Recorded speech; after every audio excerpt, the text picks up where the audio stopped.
Hello and welcome to another chat with Dr. Mac. So this time we're going to talk about the object of teaching without words, but I'd really like to talk about training without words.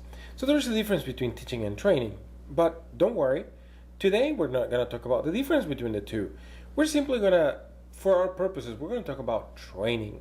So in the corporate environment, when we develop training, one of the things that we tend to forget is we are outside of the classroom. Even though we bring people into what we typically know as a classroom, it's not. It's just a room in a corporate setting where we call it the classroom. But in reality, what is happening is we're transferring knowledge in a basic way or in a very elevated way. And in some cases, we are developing people. So whether it's a subject matter expertise topic, or if it is a professional development soft skill such as critical thinking, etc., we still have to think about not using words all the time. So what we know is a lot of times we tend to teach with PowerPoint. And in the purpose of training, one of the things that we want to keep in mind, so here are quite a few. We definitely want to transfer knowledge. We want to make sure that the associate has or the employee has an increase in effectiveness by participating in the training. Otherwise, what's the point of it? In the corporate setting, of course. Then we like to use mental models to create mental landmarks. And what's this all about? Essentially, my proposal is that when we have mental models or mental landmarks, it's a lot easier to use that to jog our memory and go back to the long-term memory and bring things back forward.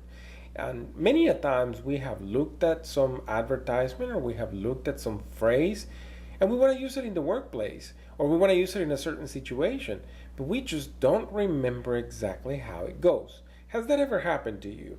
Well, that's the thing. When we are in the training environment, if we do something like that, where we create those mental landmarks for the participants, they will be able to recall the whole conversation sometimes, and if nothing else, what the bottom line of that conversation was. Remember 2 years ago when we were talking about implementing this project, and there you go. So there was definitely a landmark, whether it was a success, a setback, we will remember that. Well, same thing in training. If we create something like that in the classroom, participants will be able to recall that more easily. And so that's where I say that the mental landmarks are easier for them to recall information from the long-term memory. And so last but not least, not all content needs to be spoken for in training. And I truly mean this in a verbal way. So not everything needs to be spoken, as I am doing right now, speaking, but similarly, not everything needs to be in words, like a lot of times we do. Oh, let me create a training. I'm going to create a PowerPoint. Well, the fact that we have a PowerPoint for a training doesn't necessarily mean that people are acquiring knowledge. It's like right now, I am using a PowerPoint and I'm using some words, but are they really getting somewhere? Well, maybe my notes verbally will help jog that memory later on. But if nothing else, at least is making you think, when have I not used words? So you can answer that question on your own. But let me take you through a quick exercise to make my point. This is very short and sweet. So what does this suggest? So I'm going to show you an image. I'd like you to think for a second, what do you think this is? There is no right answer. So, as you can see, we have technology. A phone, we all know what kind of brand this is suggesting, even though there is no branding in it, but we are used to something, number one, right? So we can take it many different ways. This could be alluding to, number one, it's alluding to the smartphone technology itself. But second, it could be alluding to a certain application of a certain phone brand. Also, if we take it a different direction, This picture is probably suggesting something of medical. Maybe it's not even going to that clinical aspect. Maybe it's just going to an action. Let's just take the pulse on the situation. As you can see, this image alone is bringing a lot of thoughts into mind. But it's taken out of context right now because I'm using it as an example. If you put this or insert this into your training, as long as it does have a purpose and you have context around it, this image is going to carry a lot of weight into your training. Let's continue on. So now, let's go to this image. What does it suggest? Well, same. It can be a number of things, but there is a difference in this particular case. So not only are we using a different position for the orange guy, but we have him highlighted out of a monochromatic lineup. And now something else happened. So we have a visual effect, something simple that we created in PowerPoint. But by showing you these, I am not necessarily suggesting make sure you add graphics to your PowerPoint deck, nor am I saying add actions or events to your image to highlight it. But what I am suggesting is we can be clever sometimes, and instead of just using words, we sometimes can add on the context for participants in a training. So think about it. When you're developing a training and it is self-paced, people are probably going to get bored. If you are designing something for stand-up training, people could potentially get bored as well from listening to you talk over and over and talk about a point and then another and then another. So either way, the way we dump information on our participants, it can be just not exciting, right? And so whether we use words all the time or if we use these mental landmarks. And I say mental landmark even though it's visual, what it does, it creates a certain suggestive reference point. And that's what we want.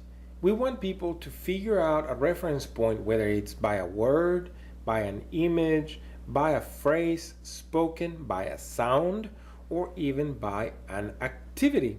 So this is where I'm going to take you to this particular section, where I'm thinking, besides theory, just very, very simple, include things like role plays, scenarios, situational exercises, individual and group reflections. Believe it or not, that is super helpful nowadays if it's used well. And of course, your traditional self-paced discovery moment. I'm not sure if you have participated in a session where you hear a speaker evolve an idea or bring back an experience that you have had and then remold it.